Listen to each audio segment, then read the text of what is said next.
Platão no século XXI é o tema da nossa conversa de hoje com o filósofo Marcelo Marx, professor da UFMG. Professor, tudo bem? Tudo bem. Que bom recebê-lo aqui. Nós já tivemos uma conversa recentemente, no final do ano passado, sobre Platão, com uma ex-aluna sua, e nós recebemos tantos comentários e pedidos, e voltamos ao tema hoje, sobre Platão. Professor, faz sentido estudar Platão no século XXI? Eu acho que sim. Eu acho que faz todo sentido, né? Platão é talvez o pensador que inventou, pelo menos o termo filosofia, no século V para o século IV a.C. E se ele não inventou a coisa, pelo menos foi ele que parou para falar, isso que a gente está fazendo chama filosofia. E ele propôs isso como um modo de agir na cidade. Filosofia, para ele, não é só um modo de pensar, é um modo de agir e, principalmente, de educar o cidadão. Então, se isso é o que ele propôs, isso continua valendo até hoje. O mínimo que a gente pode dizer, né, que o pensamento tem que estar vinculado com a ação e com a formação do jovem cidadão.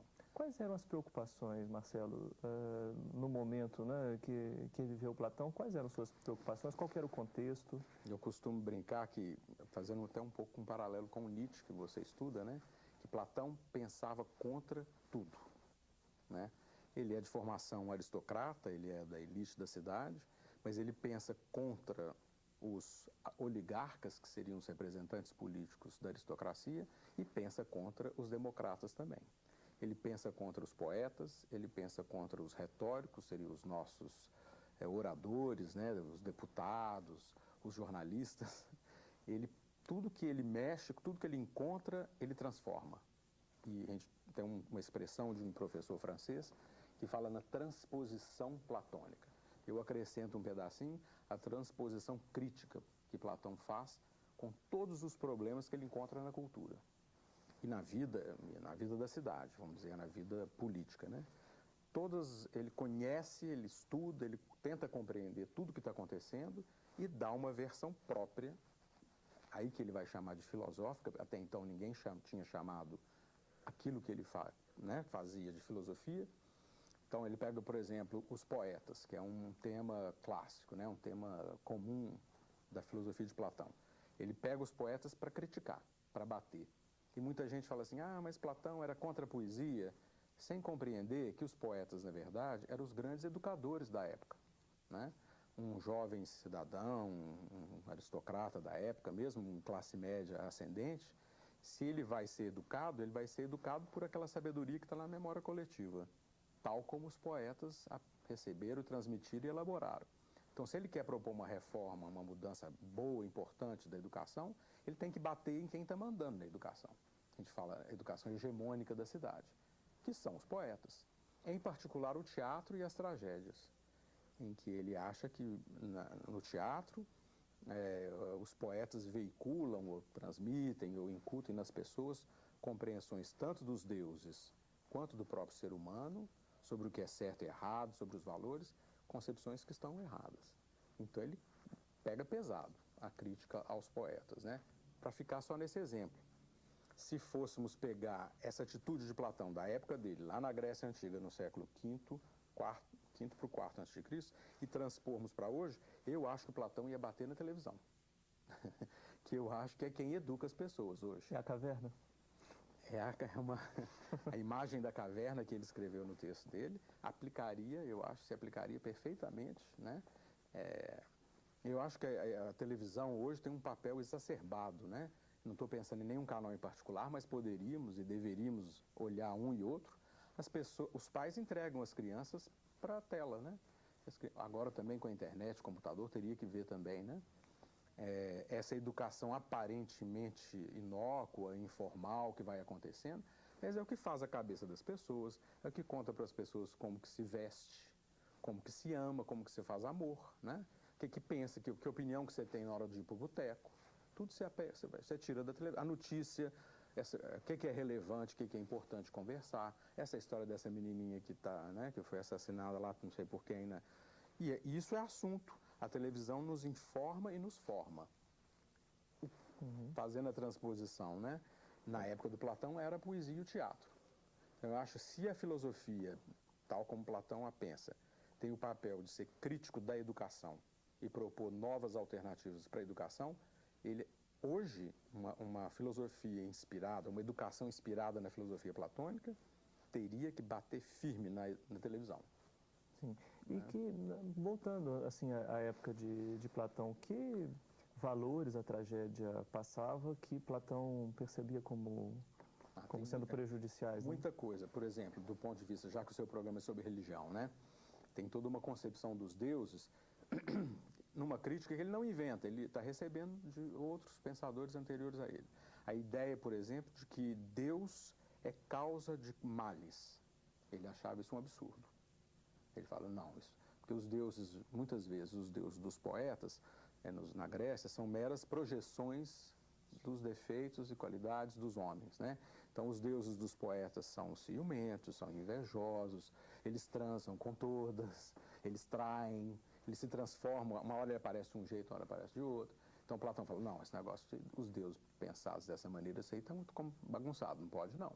Deus não é causa de mal, por exemplo. É uma ideia forte, uma ideia difícil, uma ideia importante, né?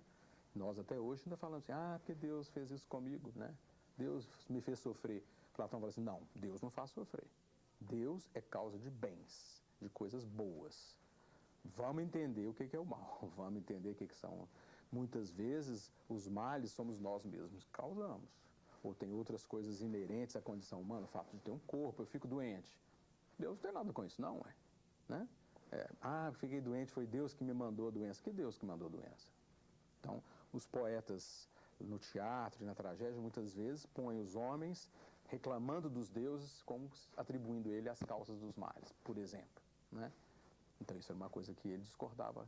Então, ele obriga as pessoas, ou leva as pessoas a refletirem sobre isso, fala, não, vamos separar as coisas, né? Você mesmo é causa dos seus males. Não atribua a Deus, ou a sua representação do Deus, todos os seus infortúnios, por exemplo. Uhum. E aí vai, tem uma outra coisa também, você vê um poeta construindo uma cena em que o herói, né, sei lá, um Aquiles, um Agamemnon, aqueles heróis da tragédia, por exemplo, em que acontece um infortúnio, vem a morte, eles ficam desesperados, arranca cabelo, passa cinza no rosto, rola no chão, chora. Faz, como é que isso não é atitude para um homem digno ficar com medo da morte desse jeito? Tem que entender o que é a morte. Que história é essa? Por que você está rolando no chão, arrancando cabelo? Isso não é uma coisa digna de um homem viril, ele vai falar, né? De um homem de bem, de um homem sensato. A morte não é uma coisa para desesperar.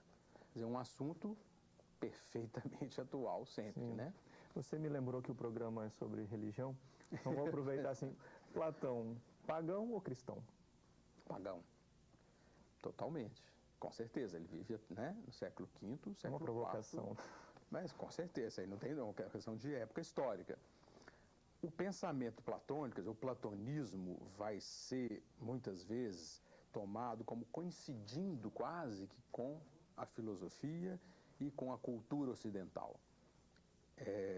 E depois vai ser incorporado totalmente na filosofia cristã, né, no cristianismo, a ponto de um filósofo contemporâneo como Nietzsche praticamente não fazer diferença entre platonismo e cristianismo.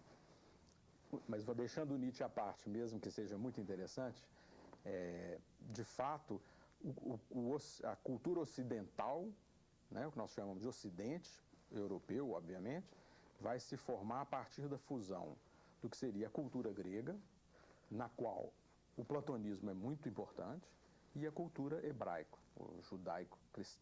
a cultura judaica. É a fusão da cultura grega com a cultura judaica que dá o que nós chamamos de cristianismo e de ocidente, que é a mesma coisa, né? O cristianismo é um desdobramento do judaísmo que não inseparável da cultura grega. E aí não é só Platão, não. De tudo. Do pensamento jurídico, por exemplo, das matemáticas, das ciências, da medicina, da filosofia, onde entra o Platão, né? Então, o cristianismo é essa fusão de cultura grega e cultura judaica. Só que o pensamento de Platão e o platonismo, que são as sucessivas interpretações dos textos de Platão, vão ser, talvez, ele é pré-cristão, então ele é pagão. Nós estamos conversando com o professor Marcelo Marx sobre o pensador Platão e, sobretudo, enfatizando a importância desse pensamento no século XXI. Religar e volta daqui a pouco. Até já.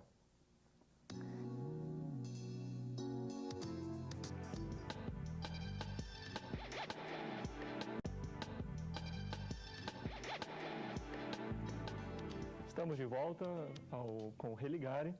Nós recebemos hoje o professor Marcelo Marx e a nossa conversa é sobre Platão e o século XXI.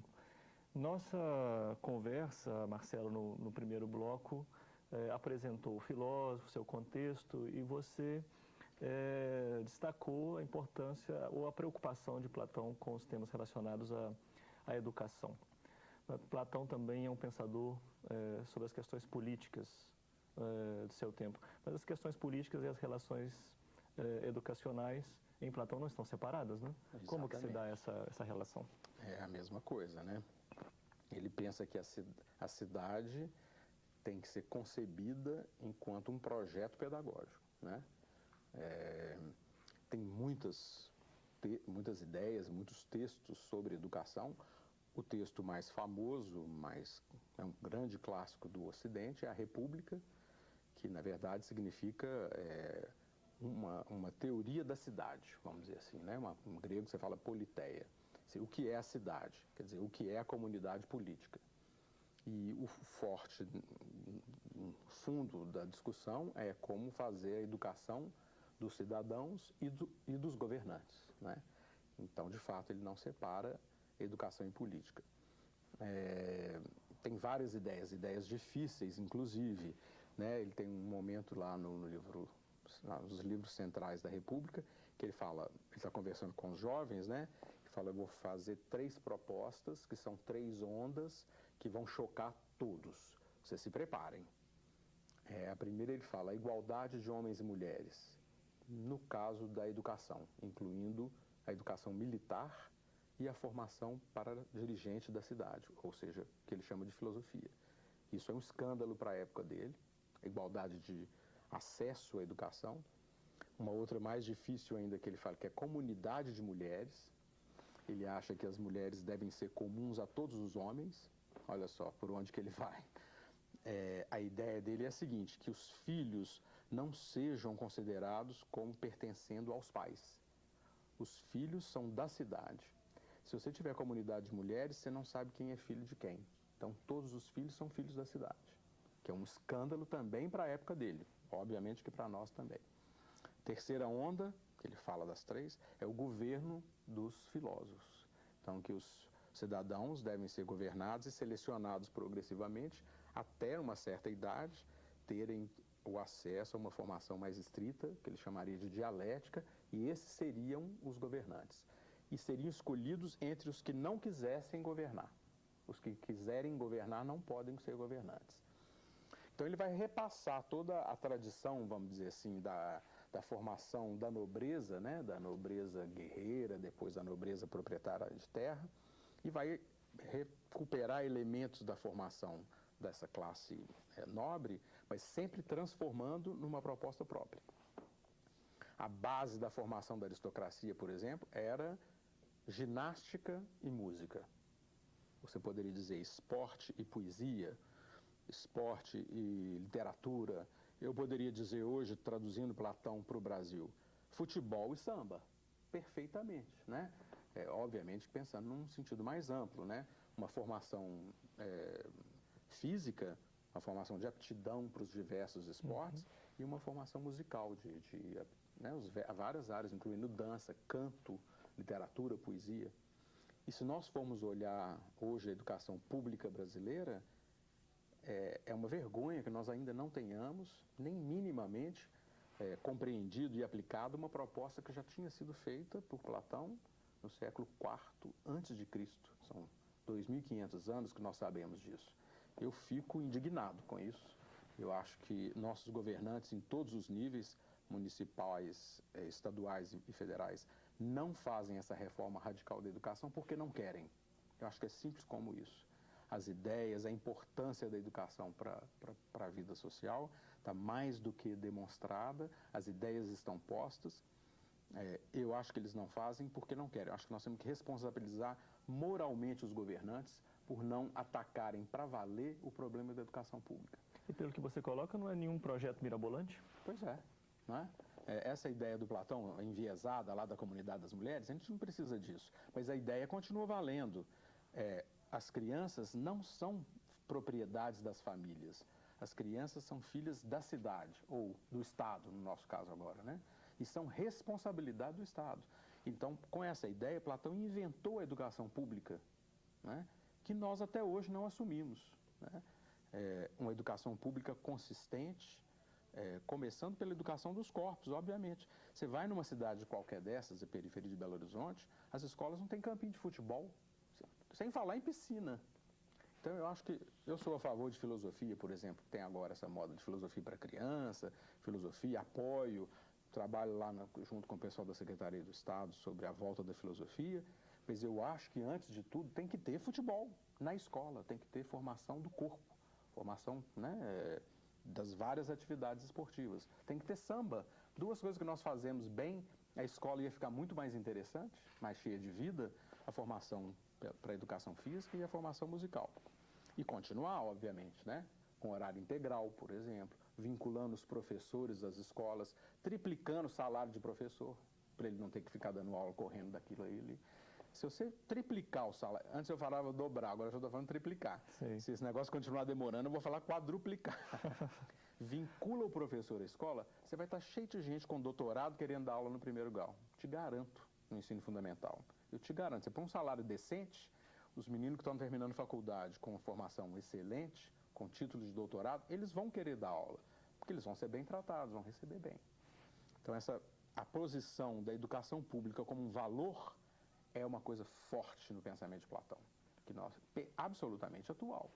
Sim, e com a crise que se anuncia hoje, o que nós experimentamos hoje com o nome de crise ética, o que é que esse pensamento poderia contribuir? Importante também em Platão. Platão vivia uma época chamada de relativismo dos valores, inclusive dos valores morais, muito semelhante à nossa, né? A vida urbana, a vida política, com os tais sofistas, né, ditos oradores públicos, os nossos, tanto ou deputados ou jornalistas, né? E Platão vai criticar isso muito. Ele vai falar, tudo bem, existe uma dimensão da vida que é relativa, sim. Na prática, né, o que é certo para você agora pode não ser certo para você daqui a outro momento, pode não ser certo para outra pessoa em outro lugar. Mas nós precisamos de referenciais fixos. Mesmo que eu não conheça o conteúdo desses referenciais, eu tenho que ter referenciais. Não tem como eu educar uma pessoa moralmente, não tem como eu agir moralmente, tomar uma decisão, se eu não tiver algum referencial. Então ele postula, são as famosas ideias platônicas, né? Que não são ideias na cabeça, para ele são coisas reais, objetivas, absolutas. A justiça, por exemplo. Então ele postula a existência da justiça, seria a forma inteligível ou a ideia da justiça, como sendo uma coisa real. Só que ele fala assim, olha, eu não sei o que é a justiça, mas eu sei que ela existe. Eu não tenho, para mim, comigo, o conteúdo do que será a justiça, mas eu estou convencido que existe uma justiça objetiva, real, efetiva. Então ele vai batalhar para chegar lá, através do conhecimento. É isso que ele chama de filosofia. Conhecer a verdade, conhecer a justiça ou qualquer outro valor. A justiça é um dos mais importantes. Então eu vou batalhando naquela direção. Ele chama, esse processo que ele chama de dialética. Essa direção é uma meta, Marcelo? Sim, com certeza. Não processo. É algo que está lá, num outro do mundo? O conteúdo da justiça, vamos dizer, a noção de justiça, ela está no horizonte, né, que eu postulo como uma necessidade para tornar possível pensar. Agora, o que ela é, eu não sei, nós vamos discutir aqui, é o diálogo platônico. Tudo que Platão escreveu é em forma de diálogo, que ele chama depois de dialética. Nós vamos trocando ideia, conversando e tentando ter como parâmetro alguma coisa que está acima de nós dois. Não é só o que eu acho, não é só o que você acha, nem não é Platão só o que eu quero, acha. Nem o que ele acha. Aliás, nos textos dele nunca tem nada em primeira pessoa. Tudo que ele escreve está escrito através de personagens. São personagens que falam. O principal talvez seja o Sócrates, né? Então, na conversa, no diálogo, mas com um parâmetro objetivo que nós vamos construindo juntos uma ideia de justiça. Sim. Marcelo, em algum momento o pensamento de Platão foi desafiado? Como o pensamento sem sentido? Muitas vezes. Tem toda uma história do antiplatonismo. É até muito interessante. Já na época dele, tinha aqueles pensadores, os sofistas, que eram antiplatônicos, né? Que achavam que as coisas, por exemplo, as coisas são relativas, absolutamente relativas, que não tem nenhum parâmetro. Ou achavam que Platão está vinculado à classe dominante. São muitas as críticas que podem ser feitas. E eu acho isso bom, porque eu acho que essa ideia, e eu concordo com Platão, Platão dizia, como eu já te falei, pensar é pensar contra. Se você está sendo atacado, isso dá vida para o pensamento. Né? Pensar tem que ser, o pensador tem que ser capaz de pensar a partir do que e contra o que as pessoas estão dizendo. Isso dá vida, dá vigor, dá interesse para o pensamento. Sim. Pensar não é só pregar no sentido já tudo pronto e positivo. Então, a forma mesma de pensar de Platão é um pensamento que enfrenta os seus detratores, inimigos, né? Você pode dizer que a história da filosofia e a história da cultura ocidental é uma sucessão de antiplatonismos. Tem vários, e de várias modalidades. De todo tipo. Marcelo, infelizmente o nosso programa vai chegando ao final, né? Eu quero agradecer muito a sua presença. Espero, muito obrigado. Né, em outros momentos nós retomarmos essa conversa. Eu agradeço o convite. Que ótimo. Nós conversamos com o professor Marcelo Marques, ele é professor da UFMG, filósofo, e conversou conosco sobre o pensamento de Platão. Obrigado também a você, né? Já agradeci ao professor Marcelo, obrigado também você por ter escolhido ficar conosco no Religare de hoje. Nós vamos terminando, um abraço muito cordial e até o nosso próximo programa. Nós temos vários reprises ao longo da semana e você pode retomar esse programa, pode também escrever uma mensagem para nós através do e-mail religare@tvhorizonte.com.br. Até a próxima.